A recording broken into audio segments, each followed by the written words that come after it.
اعوذ باللہ من الشیطان الرجیم بسم اللہ الرحمن الرحیم قل یا اہل الکتاب تعالوا الى کلمة سواء بیننا وبینکم الا نعبد الا اللہ ولا نشرک به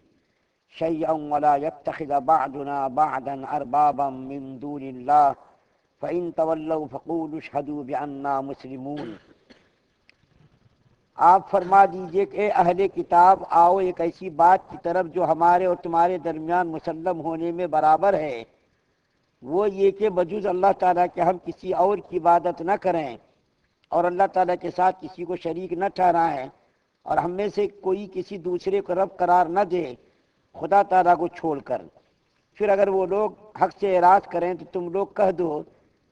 کہ تم ہمارے اس اقرار کے گواہ رہو کہ ہم تو ماننے والے ہیں۔ سورہ آل عمران کی آیت نمبر 64 آپ کے سامنے تلاوت کی گئی، اس کا ترجمہ بیان کیا گیا۔ اوپر کی آیت میں اللہ تعالیٰ نے یہودیوں اور نصرانیوں کو خطاب کر کے دعوت دی تھی، لیکن ان لوگوں نے حق سے اعراض کیا، حق ماننے سے انکار کیا، تو اللہ تعالیٰ نے نبی کریم صلی اللہ علیہ وسلم کو مباہلہ کرنے کا حکم دیا۔ مباہلہ یعنی میدان میں آؤ اور دونوں ایک دوسرے کے اوپر بد دعا کرو، جو حق پر ہوگا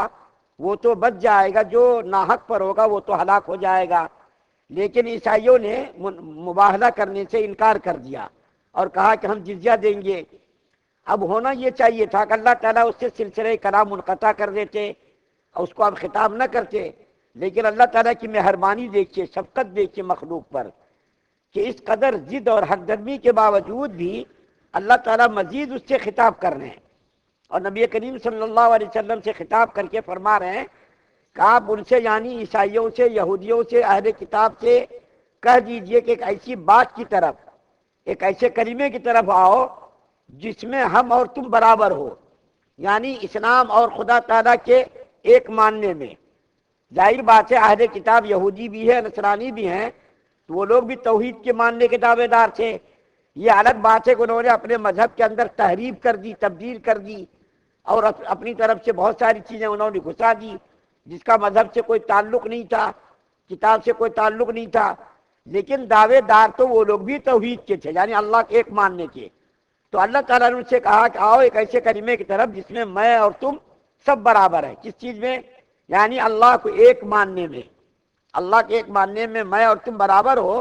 یہ الگ چیز ہے کہ تم لوگوں نے دعویٰ کیا صرف، اور ہم حقیقت میں اللہ کے ایک مان رہے ہیں۔ دوسری بات یہ کہ اللہ کے ساتھ کسی کو شریک نہ کریں، ہم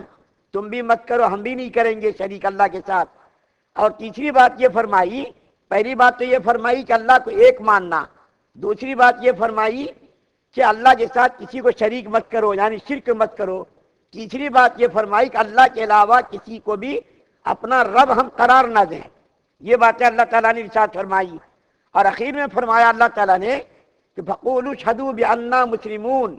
کہ جو بات ہم تم سے کہہ رہے ہیں اس بات کے کہنے میں تم گواہ رہنا کہ اللہ کو ہم ایک مان رہے ہیں، اس کے ساتھ کسی کو شریک نہیں کر رہے، اور اللہ تعالیٰ کے علاوہ کسی اور کو رب نہیں مان رہے ہیں، اس بات کے تم گواہ رہنا۔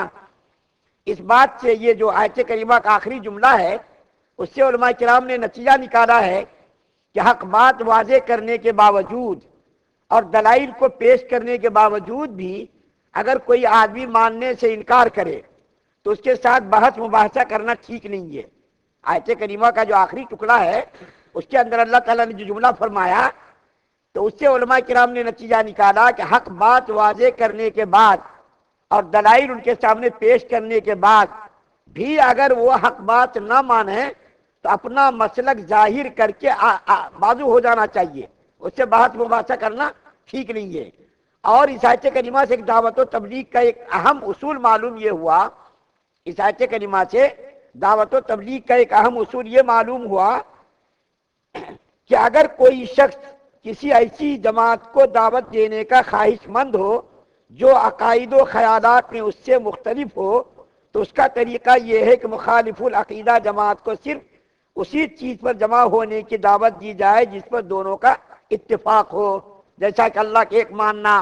اس کے ساتھ کسی کو شریک نہ کرنا، اللہ کے علاوہ کسی کو رب نہ ماننا۔ یہ ہم اور یہودی عیسائی سب متفق ہیں، اور نبی کریم صلی اللہ علیہ وسلم اس کو اسی کا دعوت دے رہے ہیں.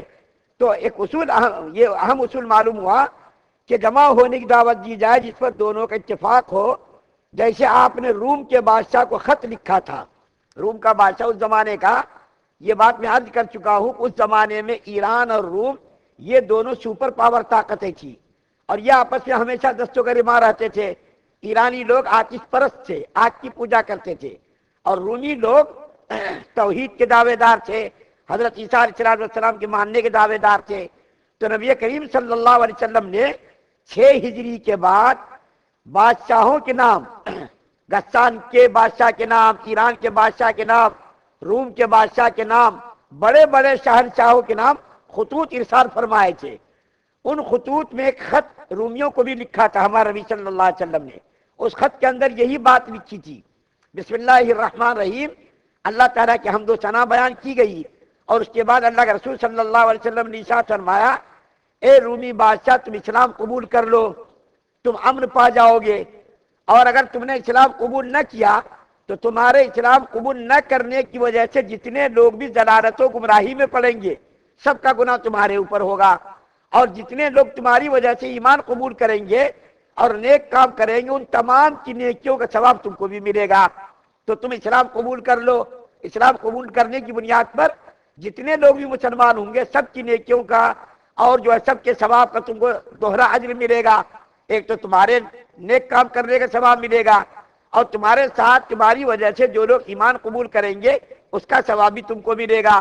تو نبی کریم صلی اللہ علیہ وسلم نے ان کو ایمان کی دعوت دی، اور پھر یہی آیت کریمہ آپ نے تلاوت فرمائی، قل یا اہل الکتاب تعالوا الی کلمۃ سواء بیننا وبینکم الا نعبد الا اللہ. یہ آیت کریمہ تلاوت فرمائی. پتہ یہ چلا ایک بات کا اور علم ہوا کہ جب کوئی آدمی کسی نیکی کی بنیاد ڈالتا ہے،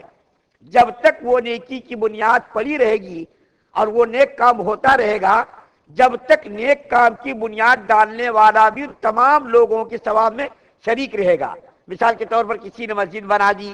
کسی نے کوئی درخت لگا دیا جس میں کوئی آ کر کے آرام کر رہا، مسافر خانہ بنوا دیا، کسی نے مدرسہ بنوا دیا، کسی نے علم دین حاصل کرا دیا، یا کسی نے اپنی اولاد کو نیک تعلیم دے دی. تو ان تمام چیزوں کا ثواب ہمیشہ ہمیشہ ملتا رہے گا. چنانچہ حدیث شریف کے اندر آتا ہے کہ جب انسان مر جاتا ہے تو مرنے کے ساتھ ہی اس کے عمل کا دروازہ بند ہو جاتا، لیکن چند چیزیں ایسی ہیں کہ اس کے مرنے کے بعد بھی اس کا ثواب ملتا رہتا.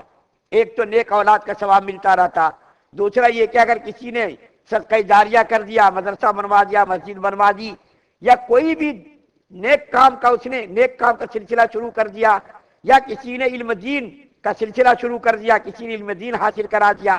تو ان چیزوں کا ثواب بند نہیں ہوتا. مرنے کے ساتھ ہی نیکیوں دروازہ بند ہوتا، لیکن ان چیزوں کا ثواب کا دروازہ کھلا رہتا. تو اللہ کے رسول صلی اللہ علیہ وسلم نے ارشاد فرما دیا کہ رومی بادشاہ تم نے اگر ایمان قبول کر لیا، تمہارے ساتھ تمہاری رعایا بھی مسلمان ہو گئی تو تم کو دوہرا اجر ملے گا. ایک تو تمہاری نیکی کا ثواب، اور دوسرا یہ کہ جتنے لوگ ایمان کے اندر داخل ہوں گے ان تمام کا ثواب بھی تم کو ملے گا. تو ہم لوگوں کو یہ کوشش کرنی چاہیے